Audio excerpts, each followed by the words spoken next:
All right, today we're going to install the design hardware 116 closer. We're going to install it on a top jamb mount. Now on a top jamb mount, the closer body itself will be mounted on the top of the jamb, and the arm will be mounted on the push side of the door. We call it the push side of the door because that's the side of the door we push on when you go to walk through it. First thing we want to do, look at on your installation sheet, you'll see that this closer will mount to open the door 100 degrees, from 100 to 120 degrees, or it will swing all the way open to 180 degrees. But for today's demonstration purposes, we're going to set it to open between 100 and 120.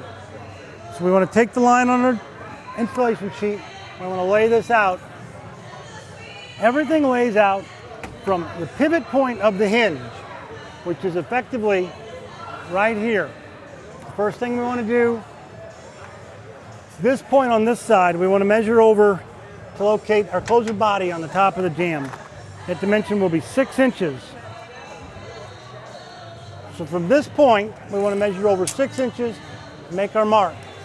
Now that hole needs to be a ½ inch off the bottom of the frame.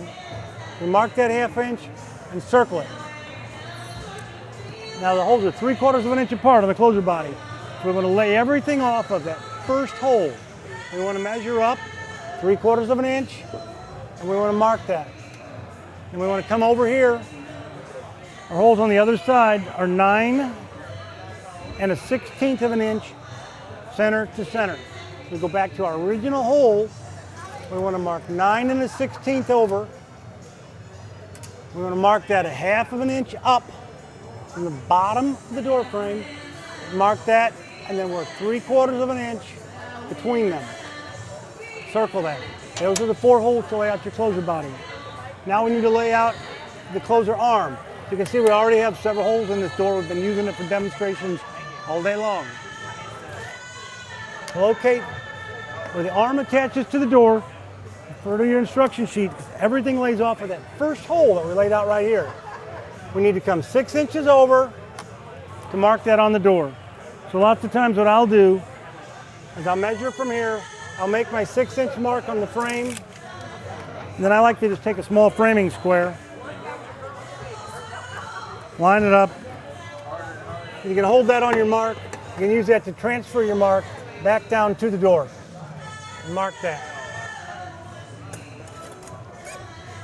And you got to locate that door, the foot of the arm will attach on that mark, and it will attach 1 3/4 of an inch from the stop.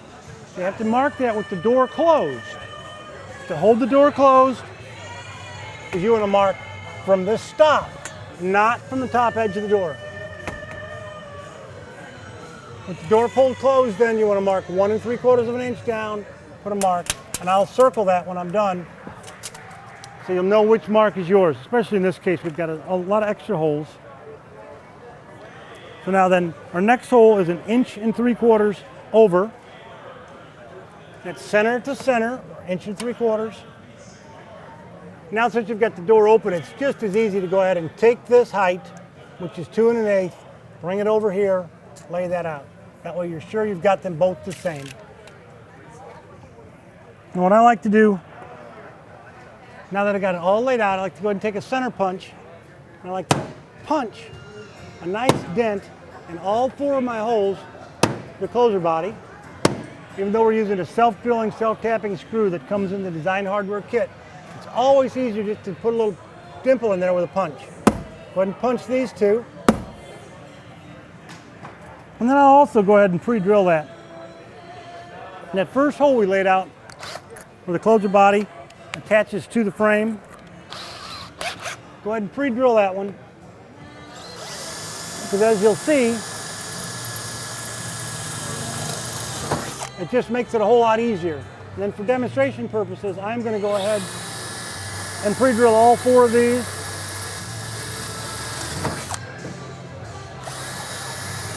Which is probably not a bad idea if you're doing this yourself and it's the first couple times you put one on.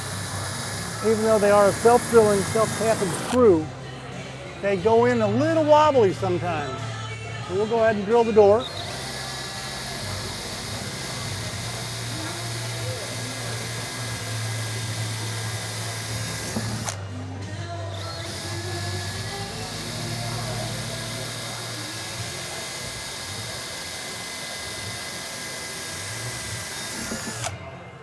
There we go.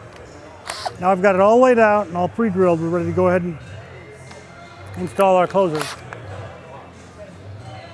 And take the closer out of the box, open the box up, take the closer body out. This is the closer body. This is the arm. The arm consists of two main parts, the main arm and the forearm. And attached on the end of the forearm is what we call the foot. And also in your box you'll find some other parts. There's a parallel arm bracket, which we won't be using, decorative trim cap, which we'll need later, some through bolts. If you're attaching this on a wooden door instead of a metal door, you might want to consider through bolting it. But for today's demonstration, we're just going to use the self-drilling, self-tapping screws. I'm going to dump everything out so you can kind of sort through it easy. It's a variety screw pack. It comes with a little bit of everything. So we take this, take the closer body now, and on the closer body, it has valve adjustments. It has two adjustments on this side, one adjustment on this side. It has a sweep speed, which is marked with an S, latch speed marked with an L, and on the back side you have the back check speed. Now this is the power setting, which will demonstrate to you later what that does. I want to take that. This is the first hole we laid out. First hole we laid out right here. The valves go towards the hinge side, the speed valve and the latch valve, the sweep valve and the latch valve. So I just take my screw, I like to drop it in there, a pre-drilled hole, line that up. And as you can see, even with it pre-drilled, sometimes it can be a little challenging. And there we go. Now you want to keep that nice and straight. We've got other holes drilled. We're going to go ahead and attach that body. I always like to start on the opposite end then.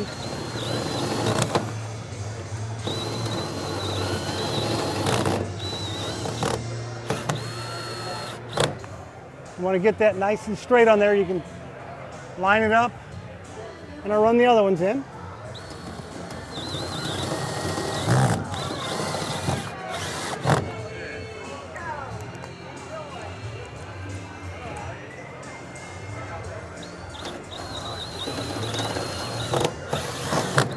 Okay, there's the body attached. Now we're going to have to attach the forearm to the door. What I want to do is take the forearm off the main arm, take this screw, loosen it up, and make sure you save that screw and washer. You have to put that back on later. Take the forearm. We're going to attach it to our pre-drilled holes with the self-drilling screws. You know, attach it to the door with the bottom, the screw on the bottom. That way if the screw would come out, at least the pinion won't fall through.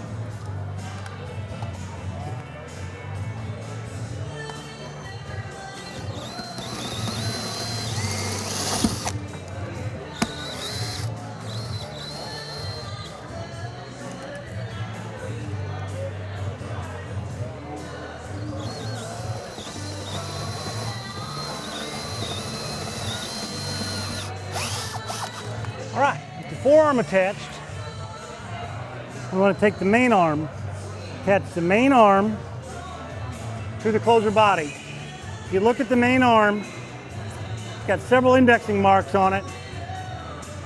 The pinion shaft on the bottom of the closer has got a flat spot on it. You want the flat spot in the main arm to line up with the flat spot on the body. You just slide it up. That arm should be 90 degrees out from the door frame. And you want to go ahead and put the screw in it to attach that, so that thing will fall out of there and land on you if you're not careful. So we're going to go ahead and screw the arm on. Now, we'll bring the door closed. Now you need to turn this arm out to where you're within almost about an inch or so of that pinion. Now this should work on a 5 3/4 frame, but if we get into some wider depth frames, Design Hardware has some extended arm attachments and some different things you can buy to make this closer work for you, and all kinds of applications. So we'll crank this thing on out, and we'll bring the nut with us. The nut just kind of locks it all in place. keeps it from shifting a little bit.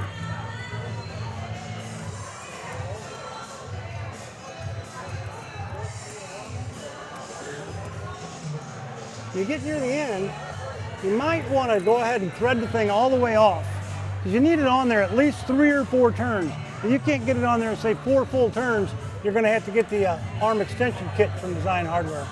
But I like to start it on then, and then I can turn that thing 4 full turns, bring it over, and catch it. And that should work for me.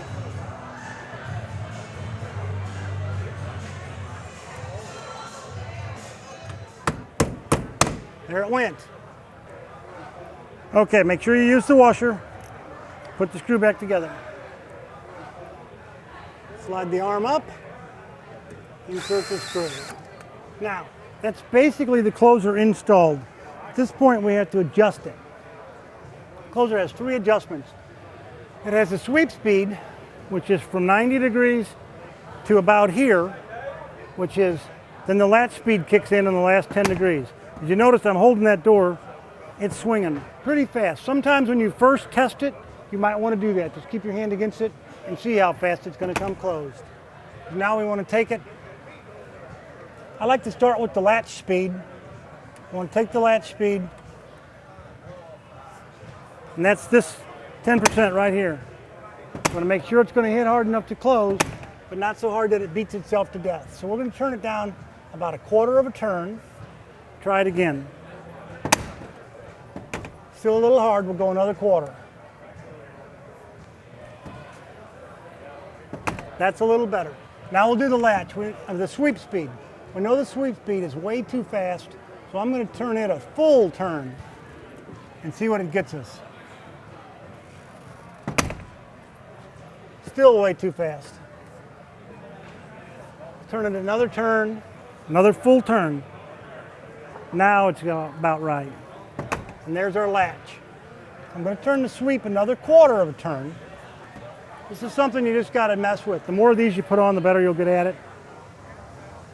That's about what we're looking for.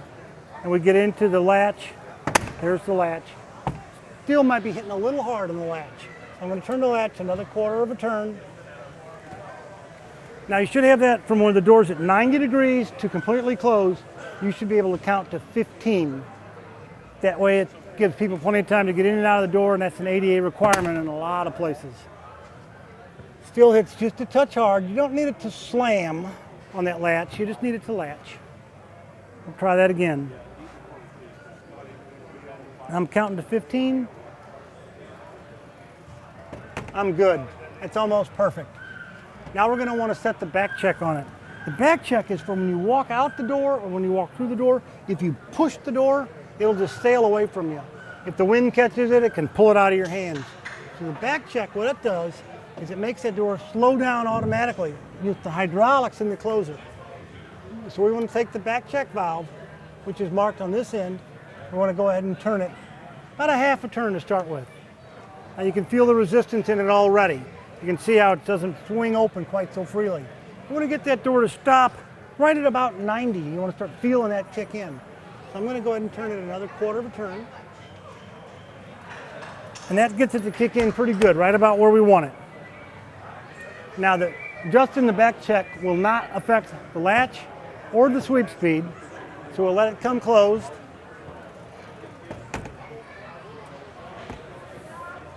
It seems to be just fine, but if that door had a lot of stuff on it, like a panic, weather stripping, and it wasn't quite hitting for you, you wanted to give it just a little bit more power. That's where the power adjustment comes into play.